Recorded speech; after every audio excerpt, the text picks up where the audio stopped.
Great.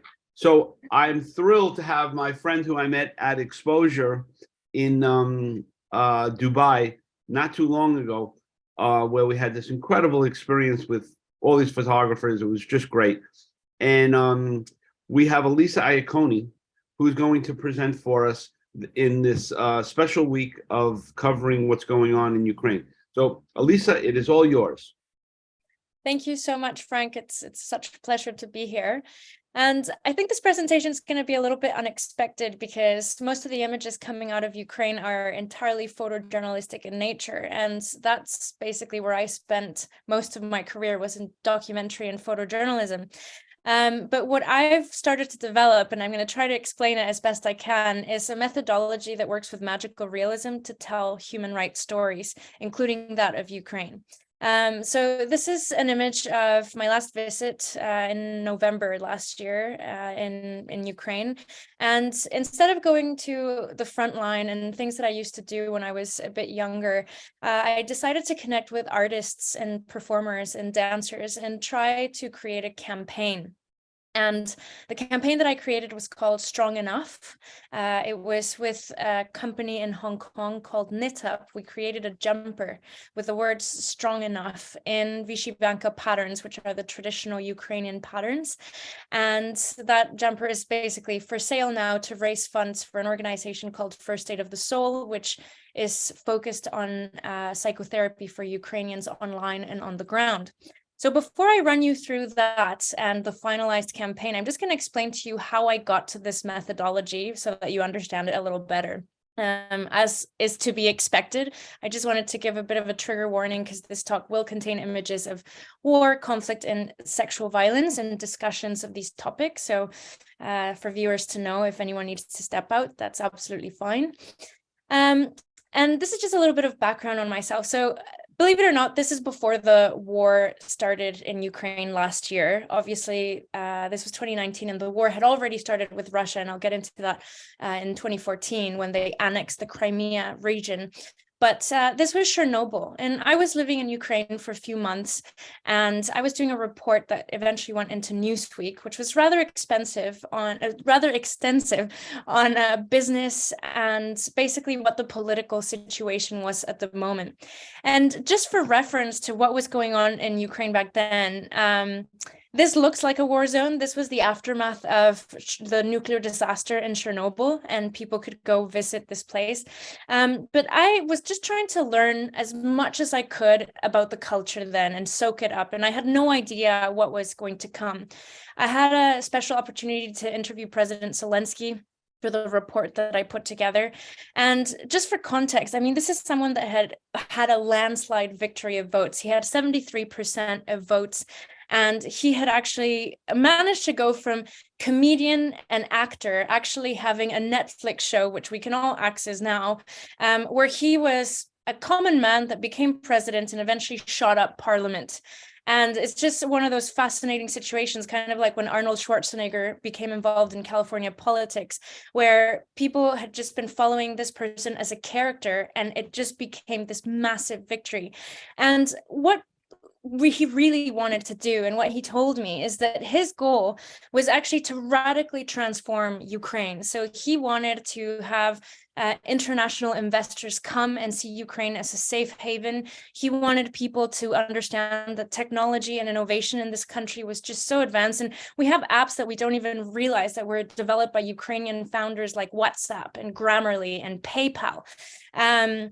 And so these are all technologies that were actually Ukrainian founders that made them, an innovation that came from this country.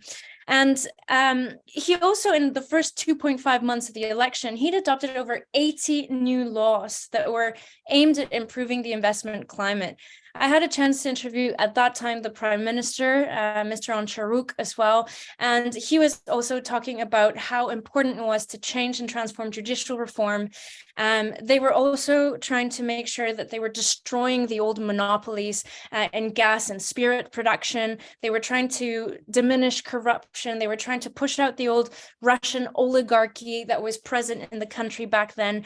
And let's not forget that this country was one that had gone through just so much in terms of history. So we have the Holodomor in the 1930s, where people were literally starved by the millions when Stalin was in power. And these are things that just present kind of a history of a lot of pain. And when I was there, I really detected in the population kind of that sense of weight, of heaviness. Everyone, even before this recent war began, had a history of war. Their grandparents had experienced the Holodomor. It was just such a kind of pained, challenging history. And so what the vision and the sense that I got at that point in Ukraine was, they wanted Ukraine to really start to feature as a global presence, either the breadbasket of the world. They were doubling their green kind of power production, which was only, fair enough, in 2019 about 4% of the energy mix. But basically, they really were putting all this effort in. And I had an opportunity to actually go and see some of the kind of locations that they'd been investing money into in terms of IT and technology, even in Mariupol, where there was already a war with Russia ongoing, 10 kilometers away. President Zelensky held a meeting with all of these international business leaders. So it was just so clear that this was a country on the rise, and everybody felt like, we're coming next, like now is our time. So it's such a radical thing to see how quickly this all kind of fell apart. Now, in terms of my personal background, I've always straddled two worlds, that of documentary filmmaking and that of creative image making in film production. I started doing protests and conflict many, many years ago. This is actually the G20 in Canada. And I started to realize slowly but surely that there's a lot of compassion fatigue. We have such a bombardment of images every single day of our lives in the news. This is from the Rabaa massacre in Cairo in 2013. And I had a bit of a breaking point when I was dealing with BBC and the media, where there were many censorships as to which images could be shown and couldn't be shown. There was control in the media, in the Egyptian media, for example, where a lot of people were not able to see what was actually going on in the country back then. And so I started to become frustrated with the fact that I was risking my life to showcase some images that, if they made it to the news cycle, they'd be there for a few seconds, create compassion fatigue in a lot of viewers, and then move on. And they weren't really staying with people and creating the change that I wanted. And at the same time, I felt like I wasn't giving back enough to the people that I was photographing, because I always feel, as a photojournalist, you're taking someone's story. Yes, you're trying to witness and raise awareness, but I feel like, but that's why they say we're like vultures. We're always going to these places looking for trauma and horrible moments and capturing that with our cameras. And I felt like I wanted to just take that one step forward and see if I could give back a little. This is an image of a woman that I encountered in Iraq in a refugee camp, and probably the absolute hardest interview I've ever had to do in my life, just because she had experienced the death of her nephew at the hands of her own husband. And that was because the nephew was being too loud while the husband was sexually assaulting him. He strangled his nephew with a shoelace. And so now this woman was, living in a refugee camp with a husband that was taken away. Her own son had been taken away because they thought that he couldn't live with her at the time. She was living with her sister, whose son had been murdered. And she was crying from beginning to end of this interview. And this was a project I was doing for an organization called Islamic Relief. And I just remember thinking to myself, there's got to be another way. Like, how can I not just raise awareness through her story, but actually give something back to her when I leave? I had my own experience of sexual violence, and this is just a Google search of the kinds of images that I generally encountered online when I Googled sexual violence, which made me feel really kind of basically just re-victimizing victims. They're the kinds of images that are always in black and white, always of more violence. And I felt like they weren't really helping the situation, especially for myself, being a sexual violence and rape survivor. I just didn't really feel connected to any of these images. I started to see more color brought in to certain kinds of campaigns when the Me Too movement emerged, but still I felt like it was very much about victimizing victims, and I didn't want to identify with what I was seeing and the imagery I was seeing because it made me feel very small. And so I developed a project called the Spiral of Containment: Rape's Aftermath, and unknowingly through this actually developed the methodology that I use today when I'm addressing different types of human rights stories. I connected 25 stories of rape from all over the world, different genders, different cultural and religious backgrounds, through the color wheel. So each image that I shot was attached to one particular color in the color wheel, and then created a series. I started in the UK, but eventually went to South Africa where this photo was taken. And I had a woman that was assaulted in the CBD in the downtown area of Johannesburg. And she said to me that she felt like she was forever going to be standing at at the edge of an abyss with a broken dress. And whenever she said those words, a broken dress at the edge of the abyss, I took them quite literally in my imagination. And this is the way that I do my work. I'll conduct interviews, listen to what people are saying, and then try to kind of construct and translate those images into the realm of the imagination. And so I found an abyss. 1 second. So where do you find these people? Through organizations that are there already? Yeah, so I mean, in this particular instance, I had reached out to rape crisis centers, psychologists.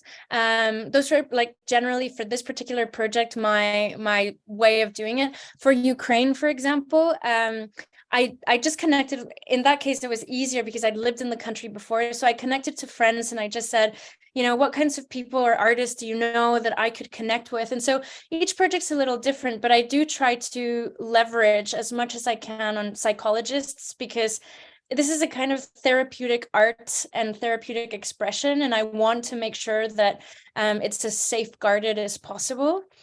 So that was the way that I found the people. I found this place through Google Maps, believe it or not, just kind of spending endless hours searching for locations. And then eventually found this place called Ponte, where 3,800 people live today, and had them saw open a window, as you can see here. Oh, wow. Because none of the windows opened. Okay, we have order. So none of the windows in these buildings open. So I had to pick my frame, persuade the building management to open it for me, rig up a 200-meter dress to the top of the building. And as you can see here, the edge of that yellow fabric is connected to rope that goes 18 stories up to the building to eventually. What type of building is this? What building is this is a residential building. So there are like families. We had so many children actually looking through the windows when we were shooting this.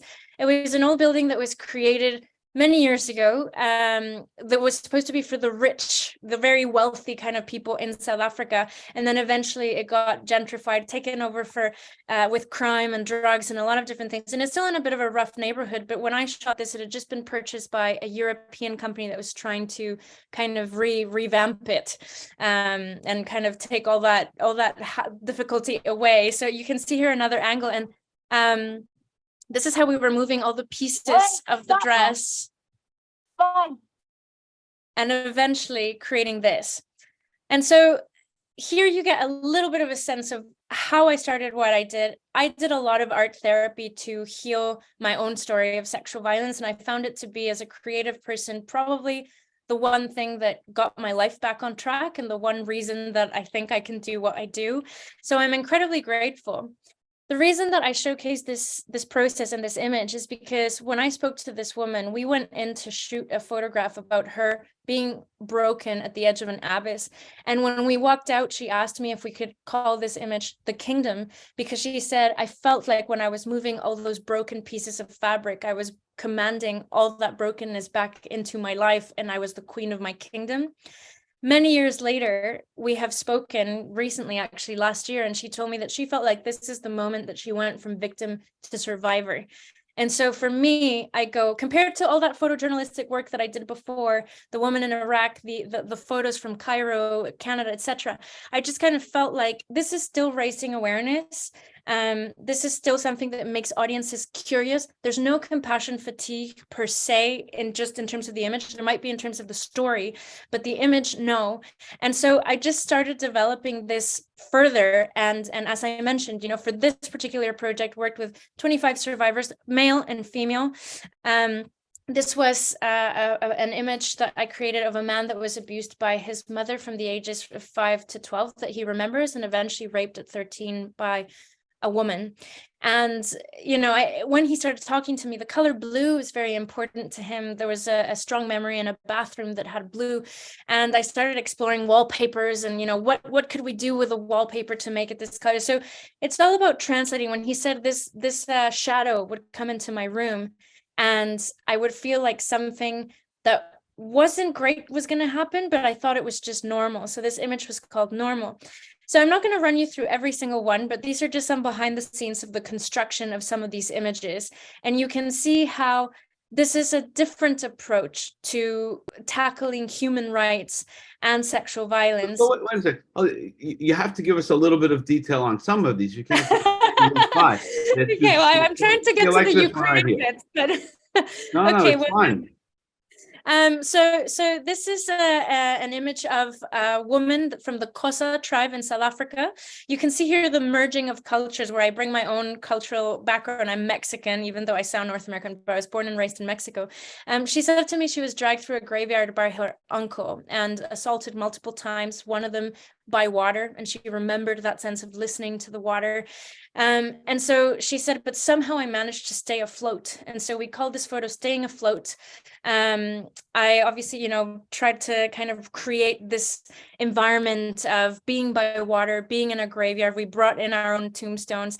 I really thought of kind of that Day of the Dead kind of environment. How do you allude to having a little bit of light in the darkness? And I think Mexican culture does that well at dealing with death, and something that a lot of cultures consider to be quite harrowing, and actually consider it almost celebratory in a way through Day of the Dead. So I wanted to kind of bring that fact that it wasn't all terrible. She knows that she was strong enough to get past it and survive it. The elements like the drums and the skins next to her are elements that she associates with her ancestors. And she wanted me to put them there because she wanted to tell her ancestors that she was very angry with them for not protecting her, and that she survived despite them, which I thought was quite a strong point to make for someone of that background. And so, Elisa, so these images are incredible collaboration with the subjects. Right. I mean, you really have to listen and be willing to, adhere to what they want to say and how they want to say it. Yes. And the entirety of the process is journalistic in nature. So I could tell you that this image is actually a testimony, and it's the way that I view it. This is someone's testimony. This is their story. I've merely tried my best to interpret what they're saying, and I will often show them sketches of what I'm aiming to do. For example, in this instance, this man at one point said, everything around me felt like a circus. And immediately I just felt like we have to create this image that has chaos.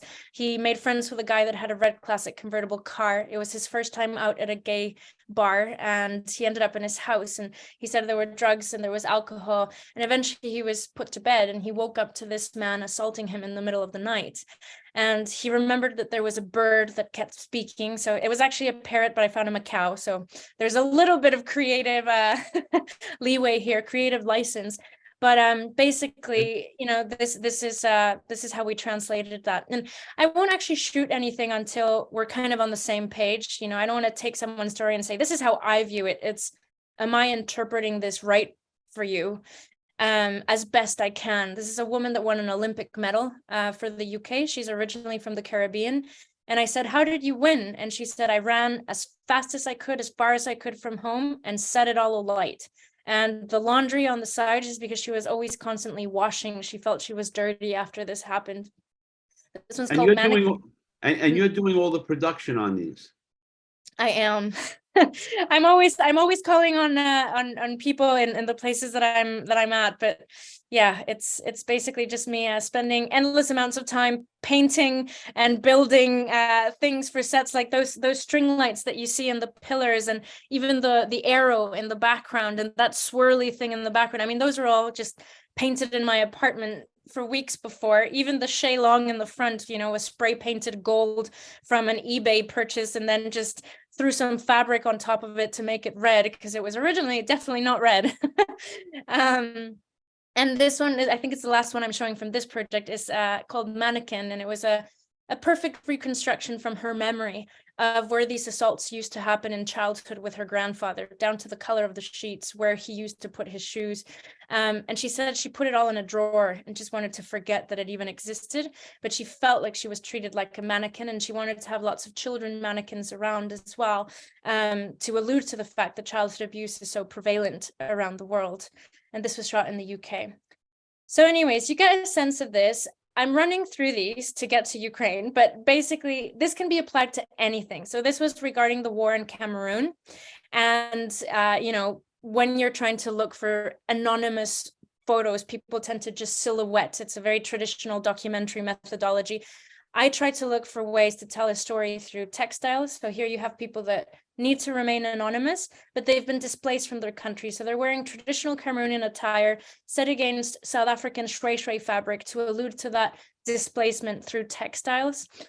People who are currently imprisoned in Cameroon and how they are made to feel like animals abandoned in cells, like nobody cares about them.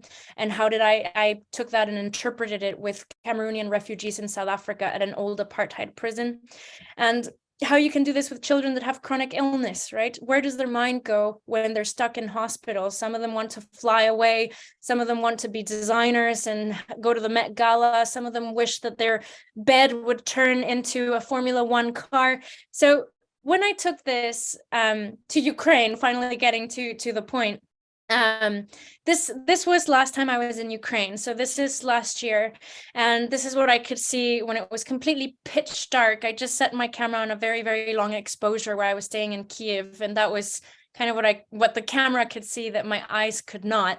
And it almost felt, you know, it almost felt so true and so right that, you know, sometimes I feel like when you're working in these environments, there's quite a lot of fear involved. Like, there is so much darkness even during the day. I remember one of the things in Ukraine is the fact that you're always looking to the sky, right? I found myself looking to the sky, not because I thought it was beautiful, but because I knew that you just don't know where something's going to come from anytime, right? And I just thought it was so telling that the camera could see more than I could in that moment. And this tool. So before you go to Ukraine, do you have to reprogram your brain into, I'm going into a war zone? Like, how do you do that from, you know, all these big productions that you've shown to now here? I think it's just an extension of things, because it doesn't matter whether you're in Ukraine or in a hospital, like, you're going to face something that's deeply painful. You're going to face people that have pain. I mean, a lot of the children that I work with chronic illness have lots of fear. You know, one of the girls was waiting for a heart transplant, and if she doesn't get that heart transplant, she is aware of the fact that she will die. And so it's a completely different thing, but at the same time, that underlying understanding that when you're dealing with these kinds of sensitive topics, you're dealing with trauma, and the impact of trauma is completely universal. There's fear, there's pain, there's shame, there's a desire to change things when you cannot. And so I think, to me, having worked in conflict in the past, it just feels like an extension of the work. Of course, it's challenging from a personal safety perspective, where you do realize, okay, you're going into the mouth of the wolf to tell these stories. But I think that as long as I feel like I've got purpose, and this is where that kind of big change in my brain happened, where when I was going to purely, you know, front lines or covering that kind of thing, I also found myself being one of so many cameras pointing at sometimes the same dead body, or sometimes similar angles. And I just thought to myself, am I really that important here? Like, am I really that necessary? Whereas when I feel like I do this, I don't know in fact, I don't really know anyone else that's working in this particular kind of way. And I feel like the people that I work with, I can see a tangible shift in their healing journey. And so I feel like it gives me meaning, and that's how I cope with it. But it's stressful. I mean, Yeah, it's very I'm stressful. sure that. And are you going through this whole thought process while you're there or is this before? Is this after? I mean, because I can imagine you being somewhere and saying, "What is my value?" And, Yeah, and and and how do you fight that? I mean, I think the way that I answer this question actually goes back to a completely different project when I was shooting in Ghana straight out of university. I had a really adverse reaction to malaria pills unknowingly and started having severe breathing difficulties in the middle of a very rural area in Ghana. There was no access to help. There was nothing. And we were hours away from any, even a village.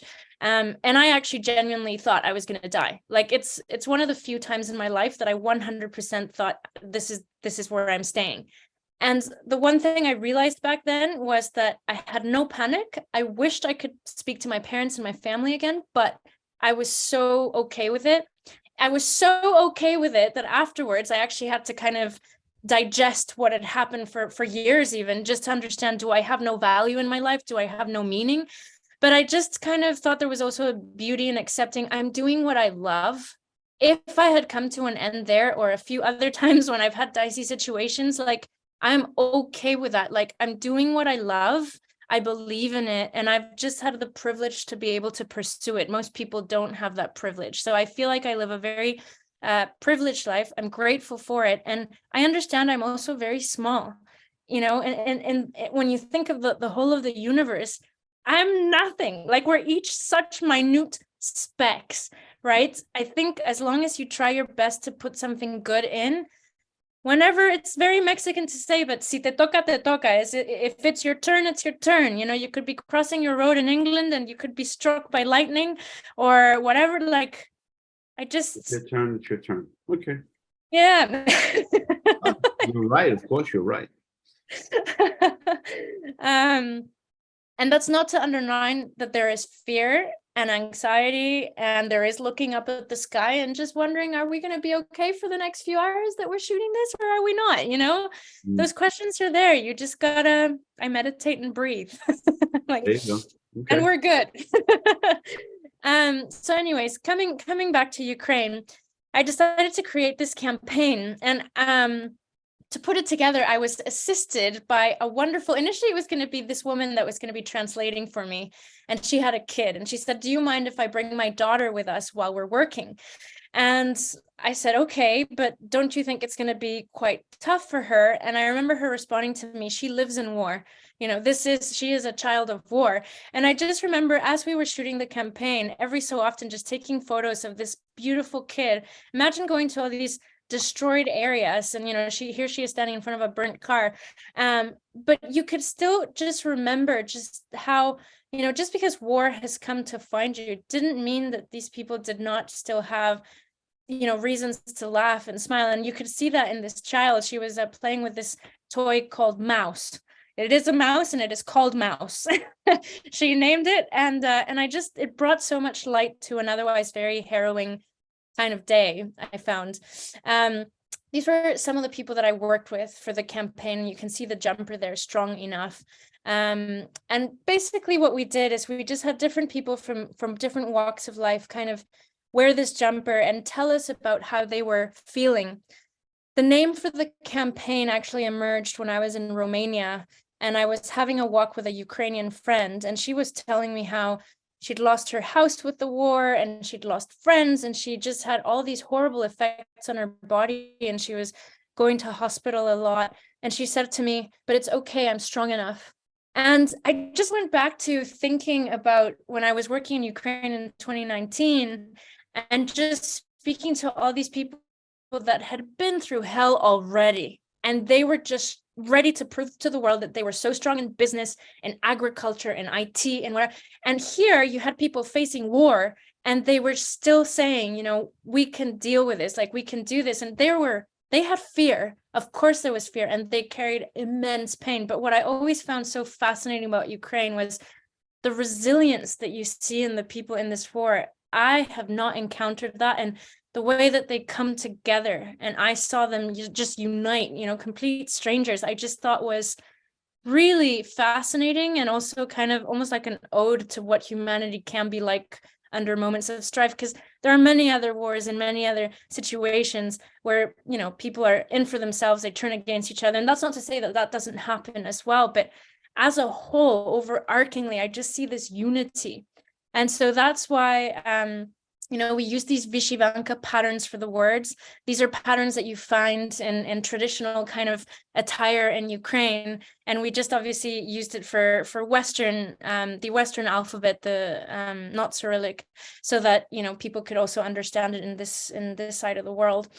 This was a soldier that actually wanted to wear this and you know, be a part of the campaign. So it's a very different strategy going in this way. You know, we went to some of the areas outside Kiev, like Busha, Irpin, Borodyanka, and found these kinds of areas that had been carpet bombed. Ironically, that building that you see there, weeks after I left, Banksy came in and drew a graffiti at the base of it, which I thought was really interesting. And you know, it's just this feeling of like, in all of these houses, there were people there that had laughter and had all of these incredible things, and the remains are just there. And despite all of this, you know, next to this building, there might be a house that still has people in it, and they're just walking past this building every day, and life continues.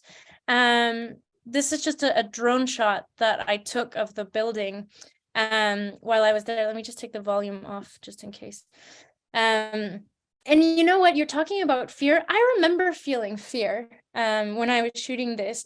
Well, firstly, because I wasn't really supposed to be shooting with a drone, but I wasn't supposed to take a drone into Ukraine to begin with. But to me, it just felt like it showed the scale of what had happened, you know. And I remember definitely being scared, thinking, you know, even just, you know, what if somebody sees me and wants to take it away? I saw this television in that room, and it just drew my eye to it. It's like, wow, that was somebody's living room that had an LCD screen mounted on the wall. And now I'm going through like their neighbor's house below them. And it's just unbelievable. You know, it's almost unbelievable to think, when you look at it in this kind of granular level, Yeah, I how was this just going to say, you're so intimate with your imagination to and it's so clear. I mean, that is somebody's home, that is someone's living room where they're watching TV, and to bring context to that is really, really important. You know, yeah. to, you know, how are the people living? I guess the question is, how did you work with your handler to find these places? So luckily for me, because I had lived there before, I knew the lay of the land quite a bit, because when I was living there in 2019, I traveled quite a bit. So I was working in Kiev, but I was in Lviv, I was in Mariupol, I was in Dnipro, I was in different, so I moved around. So I already kind of understood the geography. So when we were communicating, I was able to kind of see where some of the areas that had been hit were. Obviously, because I was going in for a short period of time, I communicated in advance to try and see, okay, I've seen that these places that are near Kiev we can get to. What do you think of going here? And we had to do a little bit of research in terms of would we be allowed in? Because a lot of these places, you know, you couldn't go in for a period of time. So, you know, would we be allowed in? There was a risk to taking the drone, for example. I was very aware of the fact that it might be taken away at the border. And it was a risk that I was willing to take. I basically just wrapped it in some socks and underwear and got it in. But you know, and it's also sort of interesting how, using, you know, the previous work that you showed us, working with people's imagination and their dreams and their life experiences, how you can take that same sort of exercise and bring it into this real world where you can really imagine those people living in these homes, right? So it makes all the logical sense that we can, through your words, through your images, find ourselves to really know what's going on or what went on in any of those rooms or any of those buildings. Yeah, and I mean, what I ended up doing, and I'll show you this in a few minutes. But once I was completing this campaign, I connected with the singer, and it was a complete strike of luck. I mean, I think she's stunning, obviously, but just the tattoos in her arm and she's so feminine, and then she's got these really hardcore tattoos, and I just love this kind of clash of visuals. And so I connected with her while I was still in England, and we decided to make kind of almost like a music video for this campaign, which sounds ridiculous. You're going to go to Ukraine and make a music video. Like, it just doesn't make sense, right? But, you know, there was a song that you might be familiar with after doing lots of these called Czerwona Kalina, which was actually a song from the early 1900s that was used as an ode against the war, and has now come back up. Some very famous Ukrainian singers have kind of given it new life, and we decided that she should sing that song, and we were going to go to these places and create that as a music video for the campaign, and I'll show it to you now. But then I thought that there was something missing, which is that magical element. How do I turn this horrendous, awful experience into something that still carries a little bit of light in it? And in order to do that, I actually worked with people from Ukraine that are currently in the UK, and we tried to work with symbolism. We were like, what could we use that's a little bit kind of aspirational? And we thought a plane, and it wasn't the first plane I'd wrapped in fabric, but we decided to have several people here in the UK wrapping a plane in blue and yellow fabric, and used both of these kinds of images to create this campaign. I'll show you the final film shortly, but just so that you get a sense of what's going on here. We just shot all day. We'd been to all these different places. We're exhausted. It's been an incredibly long day. This is the man that was driving us everywhere. He was the kindest, loveliest human. He didn't speak a word of English, but his wife did, and that was his wife's daughter, and this is the singer. And I just turn around, it's pitch dark, like you can hardly see anything, and I just shot this, I think, on my iPhone when I turned around, and you can barely just see the interaction that's happening between the singer and the child and the mother. And I just feel like, almost like whenever you're dealing with these topics, it's almost like we don't have permission to have any other emotion but sadness and fear and frustration. And the reality of the matter is, like, yes, whilst all of that is present, I just find that there are always moments like these where people just, they need relief, and they need humor, and we need lightheartedness, and you can still find these there, which I think is incredibly beautiful. Just for context, you know, these people were living in an apartment building in the outskirts of Kiev, and just outside their window, you can see another apartment building that had been bombed, right? So they're not having an easy life. They know that they're very lucky that that bomb hit in front of them and not in their building, but they can still find these reasons to just have a smile. And I just feel like that's so telling, and it really resonates with me about how complex and how multiple grades of shadows and light we have as humans. The human Finally, condition, the human condition is just unbelievable, right? yes, It- and you can be, you know, a few days later they're in a bomb shelter. You know what I mean? And it's just like, that's how crazy these environments are, that you have the most inexplicable moments of fear. And, you know, they have a young child there. And just for context, this is a situation where the mom and the child could go to Poland, but he is not allowed out of Ukraine because he's of fighting age. And they have chosen to stay with him because they want to keep together as a family unit. And which I think is completely fair, because they don't know when this war might end and how long they'd have to be apart, and yet they find a moment to laugh, even they can be spending the night in a shelter. Oh, are we still there? Yes, we're Are we here. there?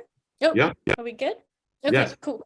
Yeah. And so that it's just so multifaceted. But I'll play for you now the kind of campaign video that. Ой, у лузі червона калина ухилилася, чогось наша славна Україна зажурилася, а ми тую червону калину підіймемо, а ми на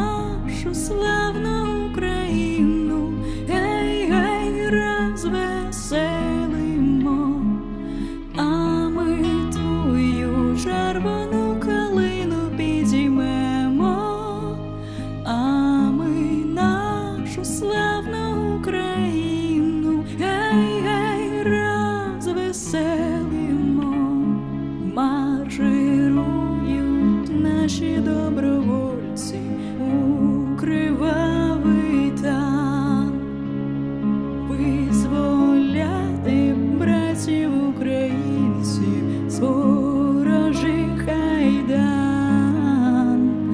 а ми наших братів українців визволимо, а ми нашу славну Україну, гей, гей, розвеселимо, а ми наших братів українців визволимо, а ми нашу славну Україну, гей, гей, розвеселимо.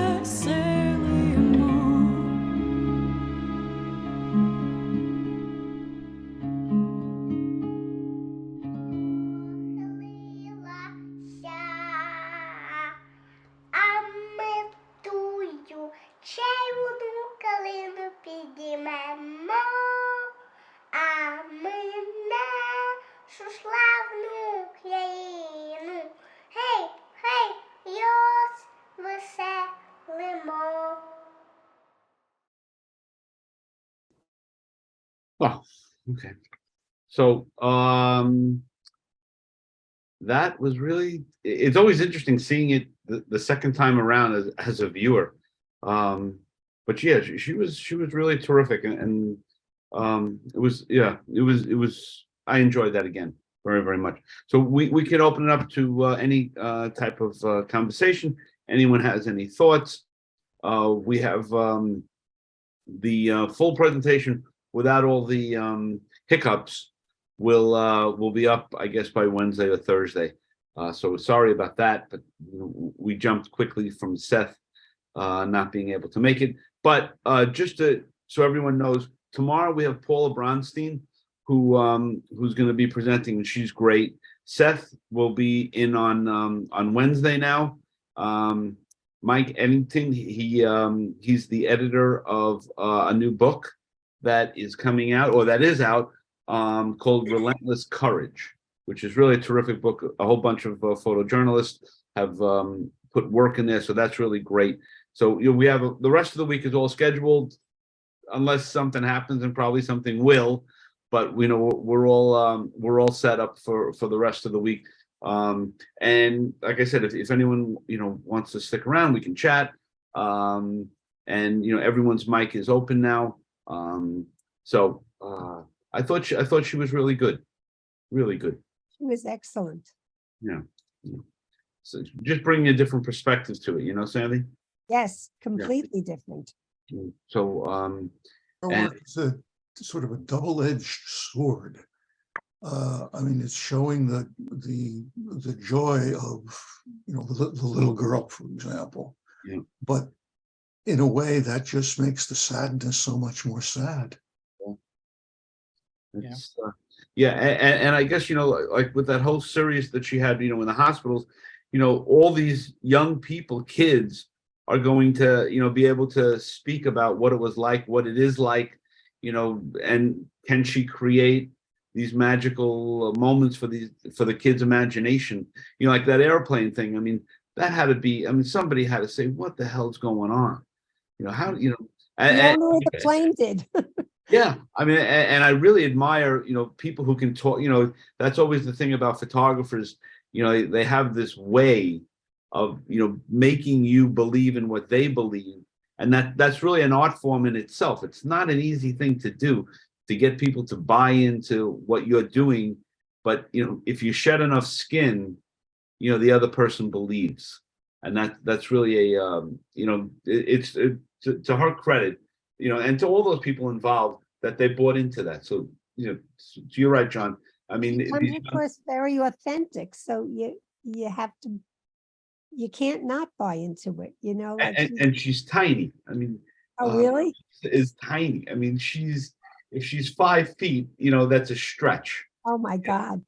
So she's, so all of it just, is this charming presentation that she comes with. I mean, even that dress that they put in that building. My God, how did you do that? So all of that, and when I first met her, you fall for her, her enthusiasm, her passion is really, it's like a Infectious. drug. You want so much of that kind of energy. So she's great. Yeah, I like it. right. Yeah, this is Andy Trzakovic. For those who aren't Ukrainian, Червона Калина is basically God Bless America on steroids. Oh, is that right? Okay. Oh, it is, you basically put every patriotic American song and put it exponentially higher. Wow. It has a lot of meaning. And, to do that to that is, really meaningful. The one thing that I wanted to say is, that she noted is that, and our parents were first generation. I'm first generation. Our parents were World War II refugees. They, people in Ukraine really are willing to give their lives now. And that is something she said, and it's just a very different fight. Yeah, Andy, it's interesting you bring that up because that's something I think all of us who've been doing this for this past year and having the journalists report in, it really is. It's sort of like one of the foundations of that country that is so. I mean, you want to grab onto it and embrace it, and it's just it's unbelievable, the patriotism, the commitment, the I'd rather die than live under somebody else's rule. Yeah. It's just and it's been a transition because my parents' generation was disappointed when Ukraine went independent, and there was a lot of corruption, and there was a lot of the stuff with Yanukovych and stuff. But this generation really has bought on to saying, we want free Ukraine. We want to go into the EU. We want to have access to education, information, and it's a very different world. And if they lose, I'm not sure what's going to happen. Yeah, Is it because of although Zelensky?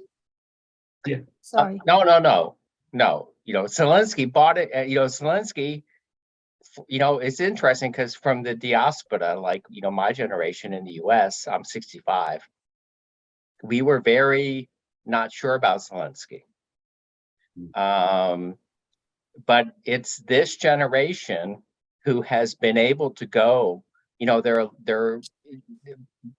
They've been able to go, or they have family that's been in Europe, and they see how things are different there. And yeah, I have to say, Andy, losing doesn't seem to be an option. oh, exactly.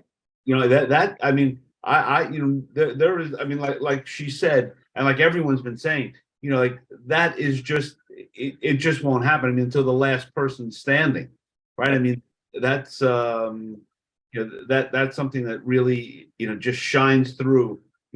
For all these like 40 or so presentations we've had, is just that just won't happen. But the interesting thing that I asked when we have some of the young Ukrainian photographers presenting is what happens afterwards, because these young people who have died, right, all these young people who have died and suffering and amputees now, they're not going to stand for that kind of corruption again.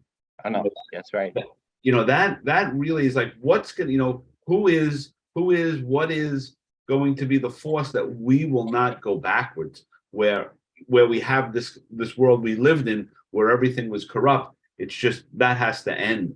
Yeah. So Sandy, that's an interesting place where it goes. Yeah, Sandy, that's what you asked. That will be, where, and I think hopefully the West will say, given that hopefully there's a victory to talk about and a Marshall Plan to rebuild, but there'll be those standards that it has to be, non-corrupt. So Right, every which way, yeah, transparency in every way. Yep. Yeah. Otherwise, yeah. Do they have that now with Zelensky? I mean, I don't really know anything about politics there. that's what he ran on. Money talks. So, I mean, what happened was when the Soviet Union fell apart, you had these socialist companies that were sold to people or basically given to people who were, KGB people, and they became billionaires. You know, that's a very simplified explanation of what happened.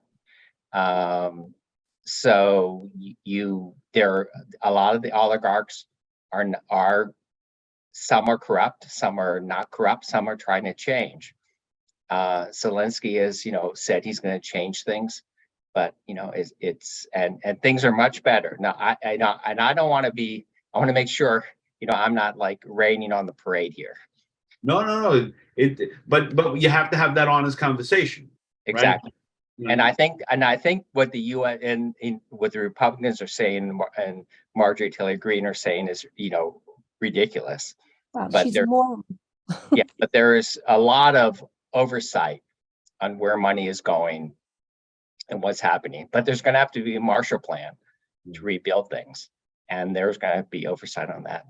But you have to imagine it's going to be like, you know, Berlin. We're not going to let this just go. You know, the Allies, right? You know, we have to prove that now we're going to stand behind them and we're going to build it and all of that, right? I mean, you know, it's almost like we're involved as much as we are, and now, you know, we can't just abandon it. So that's something, you know, that thank God, you know, the Ukrainians could probably rely on pretty heavily, that the West is going to be very much involved, but there's going to be a lot of oversight on where all those nickels and dimes go. Yeah. You know, the sad thing is that the EU would be very nervous about that having 20 million Ukrainians moving west because they don't have a country to live in. Yeah, So. yeah. There's a lot of forces, you know, that look towards, you know, when it's over, so let's get going. Let's make this right again. Yep. But it's great that you came in, Andy. How did you hear about it? Oh, you don't know? Anya's our second cousin.